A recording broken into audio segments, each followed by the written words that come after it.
दोस्तों, डिवाइन पूजा में आपका स्वागत है। एक समय की बात है, गांव में एक सेठ रहता था। वह सेठ बहुत ही चतुर, परिश्रमी एवं धनी था। एक दिन उसी गांव में 4 चोर घूम रहे थे, तो उन चारों चोरों ने उस सेठ का आलीशान घर देखकर एक योजना बनाई कि आज रात को इस सेठ के घर चोरी करेंगे। फिर उसी रात को वह चारों चोर उस सेठ के घर चोरी करने घुस गए और इधर उधर देखने लगे। तब एक चोर की नज़र उस सेठ पर पड़ी जो तिजोरी के पास सो रहा था। तब उस चोर ने दूसरे चोर से कहा, अरे भाइयों, यह सेठ तो तिजोरी के पास सो रहा है। फिर दूसरा चोर बोला, अगर हमने तिजोरी तोड़ने की कोशिश की तो यह सेठ जग जाएगा। फिर तीसरा चोर बोला, हाँ चलो वापस ही चलते हैं, फिर कभी मौका देख कर आएंगे। फिर वह चारों चोर वापस लौटने लगे तो एक चोर को दूसरे कमरे में अनाज की बोरियां रखी हुई दिखाई दी। तब वह चोर दूसरे चोरों से बोला, क्यों ना आज हम अनाज से ही काम चला लें। फिर उस चोर के बाकी साथियों ने कहा, तुम ठीक कहते हो, खाली हाथ लौटने से तो यही अच्छा है। फिर उन चारों चोरों में से एक चोर कुछ सोच समझकर बोला, लेकिन भाइयों ये तो सोच लो कि इन बड़ी बड़ी बोरियों को रखोगे कहाँ। फिर दूसरा चोर बोला, अरे यार, तुम तो पूरे ही बेवकूफ़ हो। भला इन अनाज की बोरियों को रखने की कहाँ ज़रूरत है, इन्हें सीधे बाजार ले चलेंगे और बेच देंगे। फिर चारों चोरों ने अनाज की एक एक बोरी उठा ली और बाजार की तरफ चल पड़े। लेकिन वह चारों चोर इस बात से बेखबर थे कि उस सेठ को यह भनक लग गई थी कि वह चारों चोर उस सेठ के घर चोरी करने गए थे और वह सेठ उन चारों चोरों की पूरी योजना भी सुन चुका था। अब वह सेठ उन चारों चोरों का चुपचाप पीछा करने लगा। फिर वह चारों चोर बाजार में एक दुकान पर पहुंच गए और अनाज का मोल भाव करने ही वाले थे कि वह सेठ पीछे से चिल्लाया, अरे चोर चोर। तब उन चारों चोरों ने पीछे मुड़कर देखा तो सेठ खड़ा था। फिर वो चारों चोर उस सेठ को देखकर अनाज की बोरियां वहीं छोड़कर भाग निकले और फिर सेठ ने दुकानदार से उन अनाज की बोरियों का मोल भाव किया और अनाज की बोरियों को बेचकर खुशी खुशी रुपए लेकर अपने घर चला गया। इस घटना से चोर बुरी तरह चिढ़ गए। तब वह चोर सेठ को बर्बाद करने की योजना बनाने लगे। फिर कुछ दिनों बाद वह चारों चोर उस सेठ के घर वापस गए। तब वह चोर आपस में धीरे धीरे बात कर रहे थे। इससे सेठ की आंख खुल गई और सेठ ने धीरे से देखा कि यह तो वही चोर हैं। फिर सेठ को गुस्सा आया और मन ही मन उन चोरों को सबक सिखाने की एक योजना बनाई। फिर सेठ ने तुरंत अपनी पत्नी को जगाया और उसे कुछ समझाने लगा। फिर सेठ और उसकी पत्नी दोनों सोने का नाटक करके चुपचाप लेट गए। वह चारों चोर घर में घुसकर उस कमरे के दरवाजे पर पहुंचे जहां पर वह सेठ और उसकी पत्नी सोए हुए थे। फिर उन चारों चोरों में से एक चोर धीरे से बोला, शुक्र है आज ये तिजोरी वाले कमरे में नहीं सोए और हमें आहिस्ता आहिस्ता इस कमरे से होकर तिजोरी वाले कमरे में पहुंचना है। लेकिन जैसे ही उन चोरों ने उस कमरे से होकर दूसरे कमरे में जाने के लिए कदम रखा, वैसे ही सेठ की पत्नी घबरा कर उठ गई और सेठ को जगाने लगी।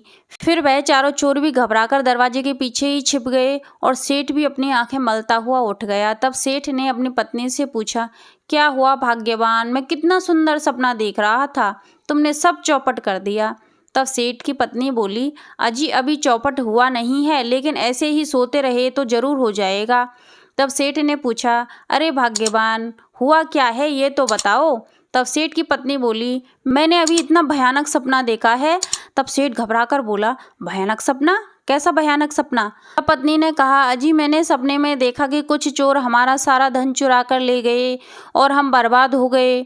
आप जल्दी से सारा धन तिजोरी से निकाल कर कहीं और छिपा दो, कहीं सच में ही चोर आ गए तो। तब सेठ हंसता हुआ बोला, अरे भाग्यवान, तू चिंता मत कर, मैंने पहले ही इसी डर से तिजोरी से सारा धन निकालकर आधा तो बगीचे के कुएं में डाल दिया है और आधा उसी बगीचे के कुएं वाले खेत में गाड़ दिया है। अब चोर आएंगे भी तो उन्हें हमारे घर में कुछ भी नहीं मिलेगा। यह बात सुनकर सेठ की पत्नी खुश होकर बोली, अजी यह काम तो आपने बहुत ही अच्छा किया है। फिर वह दोनों सो जाते हैं और वह चारों चोर दरवाजे के पीछे खड़े होकर उनकी बातें सुन रहे थे।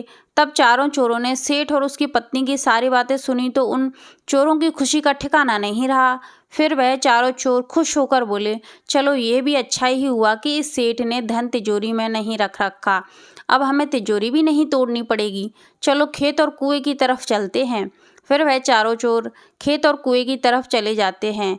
फिर उन चारों चोरों में से एक चोर बोला, ये सेठ बहुत चतुर बनता है ना, अब इसे सुबह पता चलेगा।